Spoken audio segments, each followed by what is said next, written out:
with the foot. The reason is because we stand on our feet, we walk on our feet, we run on our feet, we jump on our feet.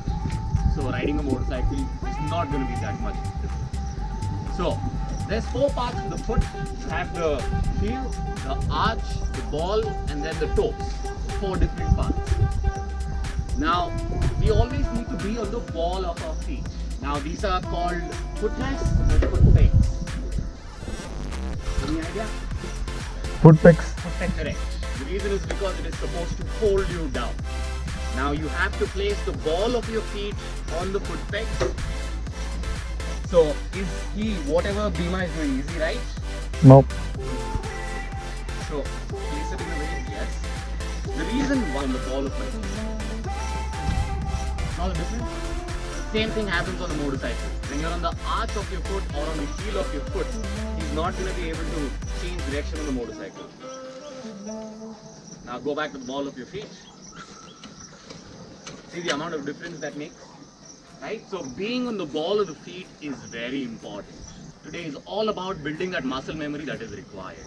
So you don't have to shift, but in case you want to brake, you will have to bring your foot forward, brake, bring it back again. You can't always. How do we generally hold the motorcycle? How? How would you guys hold a motorcycle? Right? You're supposed to hold the motorcycle using your legs. There are 2 anchor points on the motorcycle. While you're sitting and while you're standing as well. Now, the primary anchor point is never going to change. No matter what you're doing, the primary anchor point will not change. See this? I can't pass my hand here.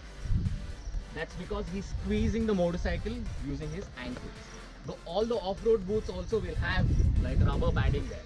So that way it doesn't slip. Right? Touring boots generally won't have. But off-road specific boots will definitely have them. That's your primary. When you're sitting down, the secondary anchor point is the inside of his knees and the inside of his thigh. So another insight to you guys, the human body weight is controlled by the hip. So wherever you place your hip is where the weight is going to go towards.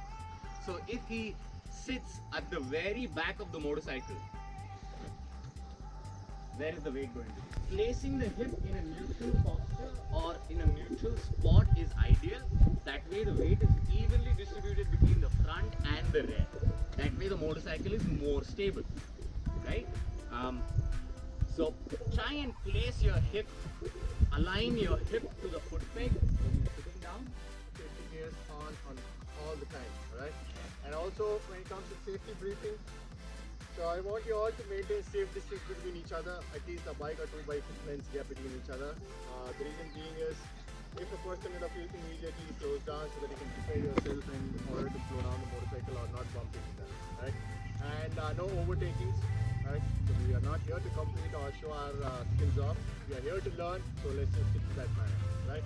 So we're going to be starting with the right-handed corner so that you get familiar with the body posture, the right-handed corners and the left-handed corners as well. Are we good to go? Yep. Yeah. Any questions? Nope. Yeah? Please follow.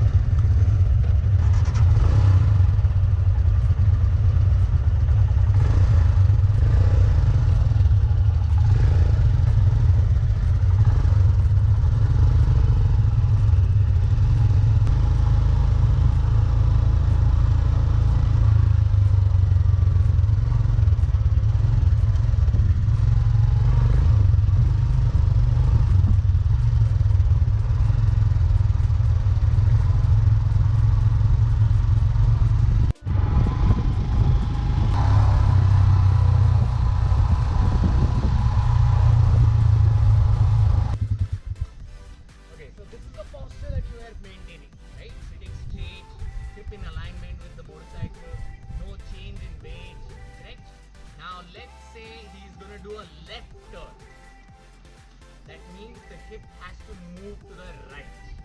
Did you notice how much his hip moved? Right? Is his crack on the crack? Yes. So ideally the crack of your butt should be on the side or the edge of that seat. That one entire butt should be out. crack should be here on the edge of the seat. The primary reason for this is because it changes the weight and the CG on the motorcycle, right? So when you're going in a straight line, the contact patch on the tire to the surface is about this wide, hypothetically. When you lean in for the corner, the contact patch shrinks. Now, the only way to increase that contact patch is by distributing the weight to the outside of the motorcycle so that the weight is much more distributed onto the tires. The patch increases. Right? Sit up straight. The other side as well, right? So I want you all to keep in mind that you have to always stay closer to your motorcycle even when you are making the turn. That way the weight is distributed to the opposite side of the motorcycle. Are you good? Shall we?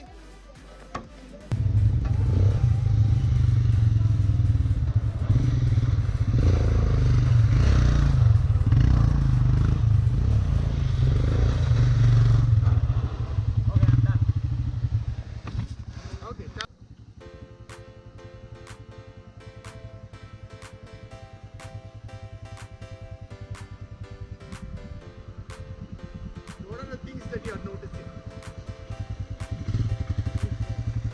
Looking, yes, vision, right? Weight distribution as and when the bike is about to change the direction. And now, clutch control. Clutch riding. Good.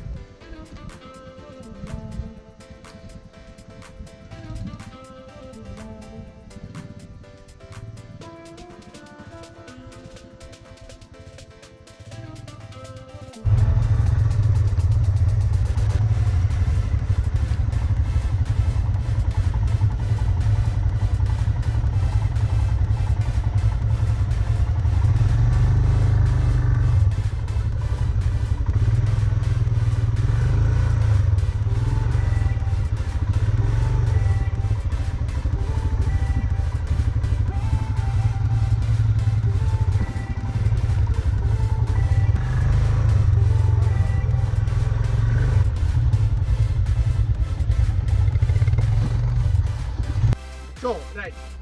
So let's say the question is for you guys. So how do you recover from this position? You have to keep the vehicle in the gear. Put it in the gear and then slowly lower it down. How? We have to sit down on the bike, Okay. leave it on the gear, release the clutch slowly and come back. Good. Sorry? Right. Yeah. So would you be able to climb it at this position? No. Right? Your wheel spins, there is no traction. Right? In order to, climb the incline, you'll have to recover first and then only approach the incline, right? So the right way to do it is, like you mentioned, we have to use our clutch like in and out in order to, get back. So what people generally tend to do is that when they are stuck in this situation, Nikhil is going to show what's going to happen. As soon as somebody gets into this situation, they pull the clutch and the front brake. I'm not pushing the bike. Gravity will do its job. Right? So do you think this is the ideal way to do it? No. So he could do it in a straight line because he was balancing himself so that he was staying there in that line. But when we are stuck in these kind of situations, we are getting into a panic mode, right? So when we are in panic mode, what would we do? You push the levers. Pull the levers. Pull the clutch in, and then probably keep pressing the front brake, right? Keep sliding, and then probably lose the balance of the motorcycle and then drop the motorcycle, right? So to avoid that, what we have to do is we have to, ensure your foot is on the higher ground, whichever side it is, right? So that helps you to, stab while you are clutching in and out, right? Okay. This is gonna go on its own. So the best way to do it is also assess the terrain, right? Look what's there behind you so that, and also keep this in mind, keep the front wheel straight. Don't try and change the direction. Just try and recover the motorcycle as it is and then approach it, right?